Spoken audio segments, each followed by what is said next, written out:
So you have held key positions at Education Institute throughout your professional career. What are the key factors that keep you connected with the education sector? See, basically, madam, before joining this academics, I was associated with one of the multinational company, and what has exactly, attracted me towards the academics is when you're there in the academics, you will get to learn new technologies every day, which is normally not happening when you are going to be in a particular position in some industry or in a particular organization, because there your scope is very limited to that specific domain.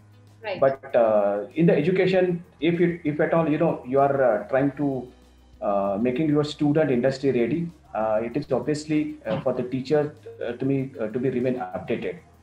So I think that is the key aspect which has motivated me to join for this academics.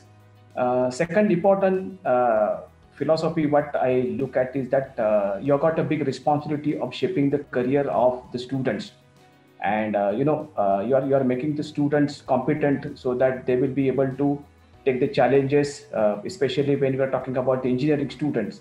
So they will be able to take the technological challenges, and they will be ultimately supporting to the development of a nation.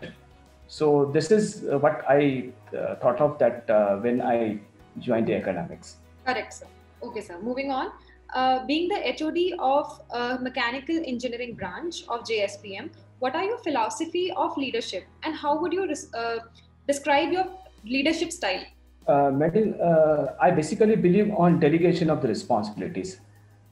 So what I did at my department, that I have defined the particular portfolios, and that particular choice is given to my faculty members, my colleagues, that you tell me that in which domain you want to work, because see, when you are giving the work to a person which is of his or her like, definitely he can able to contribute, or he can able to take that responsibility very happily. Fair So enough. I personally believe on delegation of the responsibility, and I believe on incorporating everyone, the support of everyone, to ensure that the department is growing from all the facets. So let it be a industry institution interaction, let it be a research, let it be student activities, or let it be academics, because everybody cannot be expert in everything. So I believe on that, that the sharing of responsibility should be there, the defining of the portfolio should be there, and then you have to depute the faculty members accordingly, you have to depute the people accordingly, so that ultimately you will be able to get the best out of that. Sure. So this is what I believe on. Fair enough. Okay. So how would you strategize about the key programs in your department? Basically, madam, in my department, we are imparting the education to the UG, PhD, and PG students also. We got BTech in mechanical engineering, MTech in mechanical engineering with design and specialization, and also we got the research center affiliated to Pune University.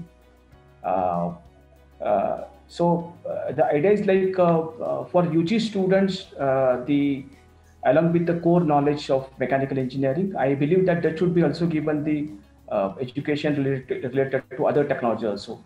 So the students from mechanical engineering, they will be given the freedom to learn the interdisciplinary courses from electronics, from computer, from IT. So that sort of interdisciplinary approach we can able to develop among the students. As far as the PG is concerned, the more motivation is given for doing the research, especially, and as well as to solve the industry related problems. And PhD, of course, it is related to research and coming out with the patents and the copyrights and all that particular things. Sure. Yeah. Okay. So I believe that you would be aware about the education system in India and other countries are structured very differently. So in your experience, what can an inbound student gain from studying here in your institute? Basically, madam, our philosophy is students must be able to design their own degree. So from our end, we are not keep binding the student that they should be only keep constrained to a particular department. Suppose tomorrow if my student from mechanical engineering department wants to study some courses of image processing from electronics or some cyber security from the computer engineering. Sure. So when we have designed our curriculum or when we have designed our syllabus, we have taken that particular efforts that the student must be able to design his or her degree, whatever courses, whatever credits that they want to earn from different branches, from interdisciplinary approach, that freedom should be given. So I will say that I will say that my institute is autonomous. I think I will say that my student is autonomous because he's getting an opportunity to choose the courses or the earn the credit from whichever domain which he is interested to be. Fair enough. Fair enough. Yeah. So how would you describe the curriculum of mechanical engineering ensures the best practice of the industry? Madam, good thing about my mechanical engineering department is that we have signed the agreement with the Indian Institute of IIT Ropar actually. Okay. And 4 professors from IIT Ropar, they are helping us in designing the curriculum of mechanical engineering. In fact, we have designed the curriculum of all 4 years. Normally, why do students are interested to join the IITs or NITs? Because they basically believe that, or we all know that the institutions who are of national repute, they are imparting the quality education.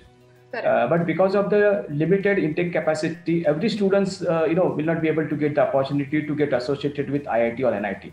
So with this philosophy, what we thought of is that we have signed an agreement with the IIT Ropar, and that the experts, four experts from IIT Ropar, they are helping us in designing the curriculum. Second important thing, we have a panel of industry experts from all the renowned industries in and around the Pune, and we have sought the inputs from that industry experts to design the curriculum. So our curriculum, whatever we have imparting to the students, it is the best combination of the research as well as the industry expectations to make sure that our student will be competent enough that they will take the challenges into the industry as well as into the area of research. Fair enough. Okay, moving on. Any insights into how your institute could be more welcoming to the students of different races or economic backgrounds? Yeah. Basically, madam, we are the first autonomous institution in the area of PCMC Pune, and the aim of not my only department or not only RSCOE but entire GSPM is imparting the quality education. So when we are talking about the student from different domains, from different localities, second, the main important constraint comes about the financial or the fees of the college. And I'm very happy and proud to tell you that our institutions is offering the best quality education with the minimum cost as far as the autonomous institution is considered. Quality is our main motto, imparting the quality education. And we have a student not only from the urban area, but we have a student from different corner of the Maharashtra. We have a student from different states also. And we have students from all the categories, from all the domains, and they are learning good in our institution. Right, sir. Okay. What do you think are your roles and responsibility to the institute and the students are? Madam, I am looking as a facilitator in my college actually. My basic role is to support the students, whatever activities they want to do it. Either it is a teaching learning process, either it is a research, either it is a extracurricular activities, co-curricular activities. So my role is to make to make everything available for them so that they will enjoy the learning in my campus. Right. Okay, sir. Why do you see mechanical engineering as a potential branch in future? Madam, mechanical engineering basically, as recently declared by the central government also, by 2023, India is going to be the biggest manufacturing hub. So I think the students who are now looking for the mechanical branch, they will definitely have a bright future because the students who are now getting admitted into the engineering, they will be pass out in the year 2023-24, and definitely looking at the manufacturing potential into the India. as well as the developments which are happening into the mechanical industries like composite material and then electrical vehicles and all other technological developments which are happening in the area of automotive, in the area of chemical industries, in the area of petrochemical industries. So I think a lot of opportunities will be there for mechanical engineering students, and definitely 2023 will be going to be a good year for the mechanical engineers students. Right, sir. Yeah. Okay. So when you first came to JSPM, what was your vision for the institute and the department? How has that evolved over time, and how far you have come on implementing your vision? Yeah. Madam, basically when I joined the mechanical engineering department, my vision is transforming the department from a traditional educational institute to an industry. From my perspective, students will be able to get the realistic industrial experience in the department itself. I personally do not treat this as education institute, but this should be an industry. This should be like an industry where the student will be getting a really hands-on experience, so that tomorrow when they are going to be join the industry, they should not feel any difference, because industry people continuously keep on talking about that there is a lot of gap happening between what students are learning at the colleges and what is actually happening with the industry. So from my side, I have always tried to bridge that particular gap, transforming the traditional laboratories into the center of excellence, because fortunately we have tie up with Tata Automation Limited, and we have a center of excellence in robotics and technology. And then we have tie up with so many industries, and our laboratories have now started transforming into the center of excellence. So we have got a center for high-speed machining also, where you will find that all industry-based machines are there. All industry type setups are there. Experimentation facilities are there. Research facilities are there. So whatever the learning experience tomorrow students are going to get into the industry, I'm looking at how they will be trained into the department itself, so that they will be become a good engineer from all the perspective. Not only the imparting a technological knowledge on making them expert into some particular technology, but along with that, they should be also given the training on the soft skill, and so that they will be get developed from all the facets. Certainly, sir. Yeah. Okay. Share with us some of your plans, curriculums that you are currently or will be designing for your department. Yeah.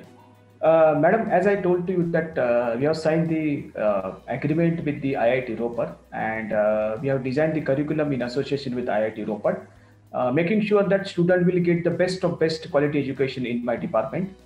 Along with that, we are continuously seeking the inputs from the industries also. Fortunately, we got a very good industry advisory panel. So all the senior people from all the renowned industries are there with us, who are helping also to know what are their requirement from the technological point of view. Along with that, we are also getting the input from the research organizations like DRDO, ARD. They are also giving us the different type of inputs. And all the time we are making sure that our student will be given the more and more distinguished learning experience. Sure, sir. Okay, sir. Yeah. So with this, we finish our questions. And thank you so much, sir, again for sparing the time. Thank you so much, sir. Okay. Thank you very much.